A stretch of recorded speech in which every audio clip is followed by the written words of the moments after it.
हरे कृष्णा दोस्तों, आप सभी का कृष्ण ज्ञान के इस नए वीडियो में स्वागत है। दोस्तों, आज के इस वीडियो के ज़रिए मैं भगवान श्री कृष्ण की कहानी को मैं आपके साथ शेयर करने वाला हूं, जो आपकी सारी चिंताएं दूर कर देगी। दोस्तों, आपको भगवान श्री कृष्ण की कथा से बहुत कुछ सीखने को मिलने वाला है, इसलिए इस कहानी को अंत तक ज़रूर सुनें। तो बिना समय गवाए चलिए कहानी को शुरू करते हैं।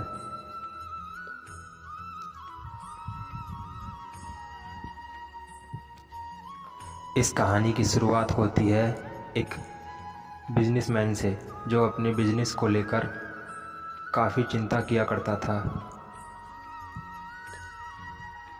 कि क्या होगा आगे आने वाले कल में और कैसे काम आगे बढ़ेगा और उनके इस व्यवसाय को उनका बच्चा संभाल पाएगा या नहीं। दोस्तों, उस बिजनेसमैन का एक लड़का भी था जो उनसे काफ़ी बार कहता रहता था कि पापा, आप मुझे हमारे इस बिज़नेस को संभालने का एक मौका दीजिए, क्योंकि अब मुझे भी बिज़नेस करना आ गया है।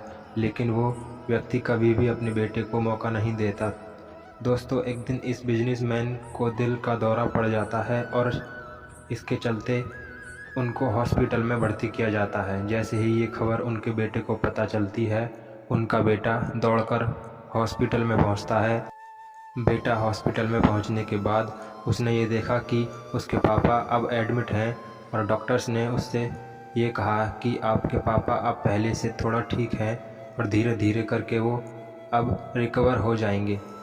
फिर उस लड़के ने अपने एक दोस्त को कॉल करके उसे वहाँ पर बुला लिया। फिर उसका दोस्त वहाँ पर आता है और उससे पूछता है कि क्या हुआ भाई। फिर उस बिजनेसमैन के लड़के ने अपने दोस्त से कहा कि मेरे पापा को दिल का दौरा आ गया है और उन्हें अस्पताल में एडमिट किया हुआ है। इसके बाद उस बिजनेसमैन का लड़का अपने दोस्त से कहता है कि चलना, ज़रा बाहर चल के आते हैं, बहुत देर हो गई है इधर। और फिर वो दोनों अस्पताल से बाहर चले जाते हैं।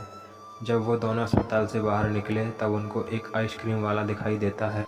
फिर उस बिजनेसमैन के लड़के ने अपने दोस्त से कहा कि भाई, आ जाओ आइसक्रीम खाते हैं। ये बात सुनकर उसका दोस्त थोड़ा चौंकता है और मन ही मन कहता है कि अरे यार, क्या पागलपन है, पापा अंदर भर्ती हैं और ये यहाँ पर आइसक्रीम खाने की सोच रहा है। फिर उन दोनों ने आइसक्रीम ख़रीद ली और वो दोनों आइसक्रीम खाने लगे। लेकिन उसका जो दोस्त था उससे रहा नहीं गया और उसने अपने दोस्त से पूछ लिया कि भाई, मुझे समझ नहीं आ रहा कि तुम्हारे बिजनेस का आगे क्या होगा और तुम्हारे पापा की तबीयत भी ठीक नहीं है। अरे तू यहाँ आइसक्रीम खा रहा है, मुझे कुछ समझ में नहीं आ रहा। फिर ये जो बिजनेसमैन का लड़का था ना, और उसने जो बात कही उसे आप ध्यान से सुनिएगा। उसने अपने मित्र से कहा कि मुझे ये मालूम है कि तू ये सोच रहा होगा कि मेरे पापा एडमिट हैं और मैं यहाँ पर आइसक्रीम खा रहा हूँ और मज़े कर रहा हूँ, पर ऐसा कुछ नहीं है, क्योंकि मैं भगवान श्री कृष्ण का बहुत बड़ा भक्त हूँ और उनकी दो बातों को हमेशा अपनी ज़िंदगी में याद रखता हूँ। पहली बात, जो हम सबको पता है कि काम करना है और फल की चिंता नहीं करनी है, इसलिए जो होगा देखा जाएगा। मैं सिर्फ अपने काम पर ही फोकस करूँगा और फिर बिजनेस भी अच्छा चलेगा। दूसरी बात, वो लड़का अपने दोस्त से कहता है कि मैं तुम्हें भगवान श्री कृष्ण की एक कहानी सुनाता हूँ, जो तुम्हें दूसरी बात क्या है वो अच्छी तरह से समझ आ जाएगी। भगवान श्री कृष्ण की जो पत्नी थी, जिनका नाम रुक्मिणी था, उनको जब पहला बेटा हुआ था तो उसका नाम प्रद्युम्न रखा गया था और प्रद्युम्न के जन्म के 10 दिन पश्चात ही प्रद्युम्न का अपहरण हो गया था। प्रद्युम्न के अपहरण के कारण रुक्मिणी माता नाराज और उदास रहने लगी कि ये क्या हो गया। भगवान श्री कृष्ण रुक्मिणी माता से कहते थे कि चिंता मत करो, क्योंकि प्रद्युम्न जहाँ पर भी होगा वहीं पर ठीक होगा। लेकिन इतना समझाने के बावजूद भी रुक्मिणी माता अपने बच्चे की चिंता में उदास और निराश रहती थी। और इस तरह चिंता करते करते रुक्मिणी माता के 18 साल बीत गए।